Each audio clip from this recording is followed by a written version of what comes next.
நண்பர் சரவணன் வந்து என்னை பார்த்து சங்கி நவீன சங்கி நான் சங்கியும் இல்லை லுங்கியும் இல்லை. ஆனா நான் ஒரு பச்சை தமிழன். ஆனா இந்த பங்கியா இல்ல மங்கியான்னு எனக்கு தெரியாது. எனக்கு தெரியல. எனக்கு தெரியல. பங்கியா கூட வச்சுக்கோங்க அவங்க. அவருக்கு பேர் பங்கி. ஆனா நான் பச்சை தமிழன்.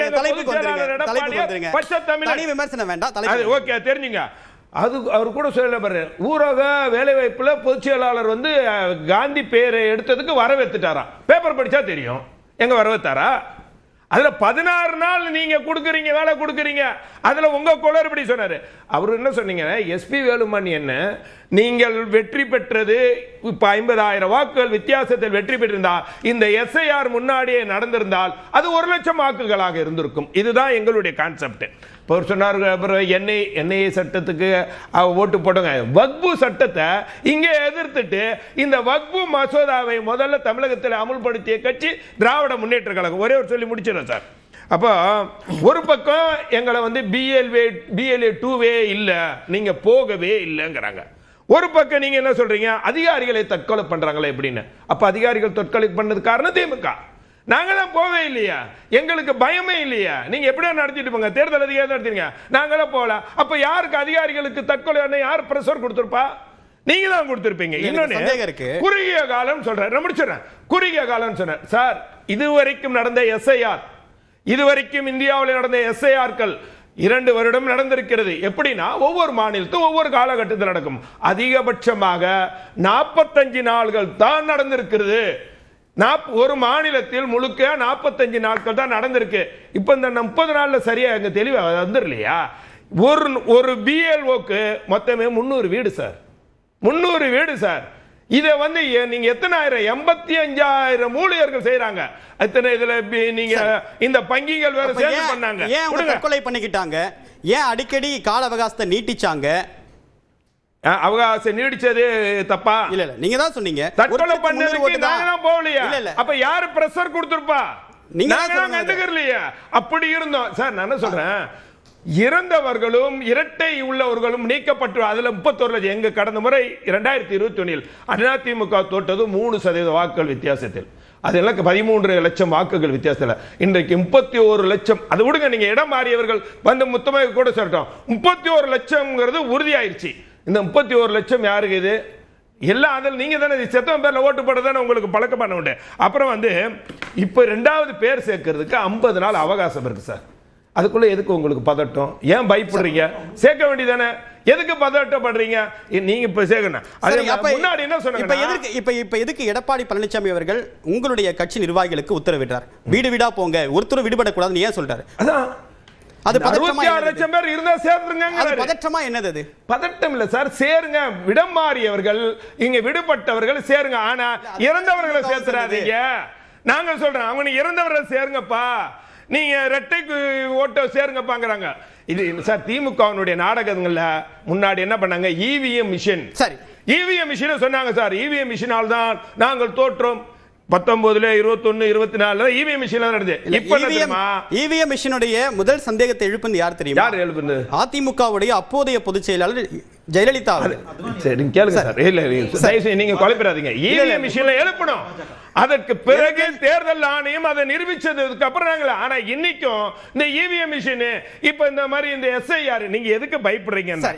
ஒண்ணு என்னன்னா முடிச்சிருங்க டைம். அதாவது இன்றைக்கு இந்த எஸ்ஐஆர் வந்ததின் மூலம் வரக்கூடிய தேர்தல் என்பது செத்தவன் ஓட்டு போட முடியாது, 2 பேர் ஓட்டு போட முடியாது. இந்த ஆதாருடன் இணைக்கும் போது ஒருத்தருக்கு ஒரு ஓட்டு. ஆதார் இணைக்கப்படல சார். ஆதார் இன்னும் இணைக்கப்படல. யாரும் இணைக்கல.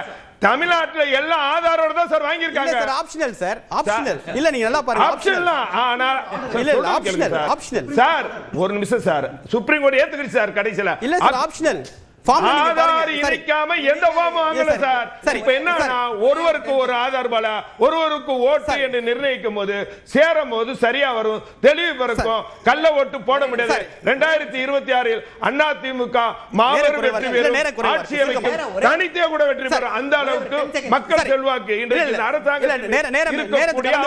நேரம் கடந்து போய் சுருக்கமா 10 செகண்ட்ஸ். என்ன அப்படின்னா இப்போ இங்கே வந்து ஓட்டு திருட்டு நடந்திருக்கிறது, கள்ள வாக்கு போட்டு ஜெயித்திருக்கிறார்கள் அப்படின்றாங்க. அதனால தான் 95 லட்சம் வாக்குகள் போயிடுச்சுன்றாங்க. குஜராத்ல 78 லட்சம் வாக்குகளை delete பண்ணிட்டாங்க. அப்போ எத்தனை நல்ல வாக்குகள் அங்க போயிடுச்சு? 25 வருஷமா நேரே குறைவா இருக்கு. நாகராஜ் வர வெயிட் பண்ணுங்க. இல்ல சரவணன் இல்லனா EVM முதல்ல எதிர்த்தது யாருன்னு கேட்டாரு.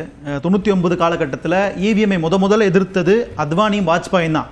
அதன் பிறகு அன்றைக்கு இருந்த முதலமைச்சர் ஜெயலலிதா அவர்கள் அதன் பிறகு எதிர்த்தாங்க என்றதை அவர் மறந்துட்டு பேசுறாரு நான் நினைக்கிறேன். ரெண்டாவது, பாஜகவினுடைய பிரதிநிதி திரு நாகராஜ் அவர்கள் வந்து வாக்கு திருட்டுங்கிறார். அதாவது இந்தியாவிலேயே வாக்கு திருட்டு, அதை ஓட்சோரி என்கிற அந்த வேர்டை காயின் பண்ணது எங்க தலைவர் ராகுல் காந்தி தான்.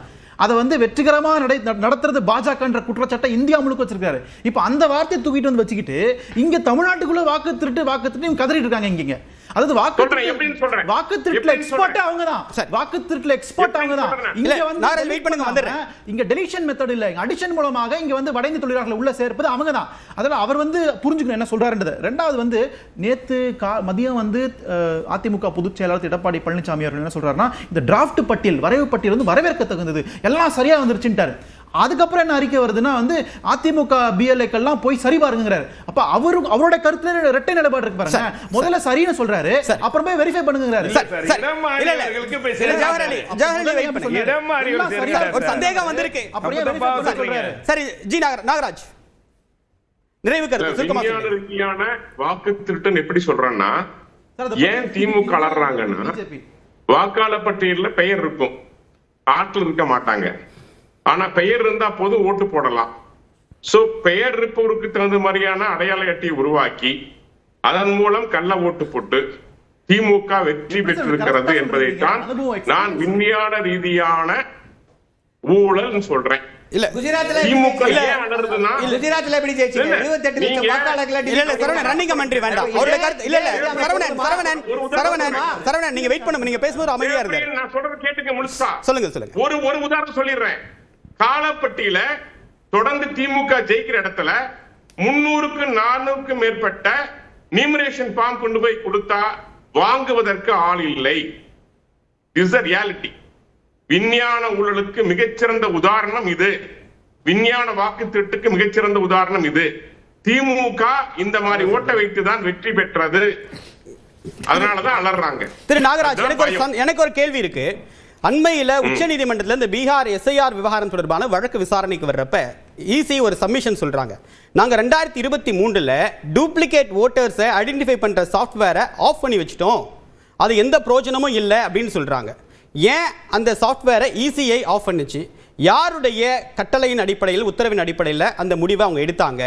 அப்படி இதை ஆன் பண்ணி வச்சிருந்தா டூப்ளிகேட் ஓட்டர்ஸ் அப்பவே கண்டுபிடிச்சிருக்கலாமே.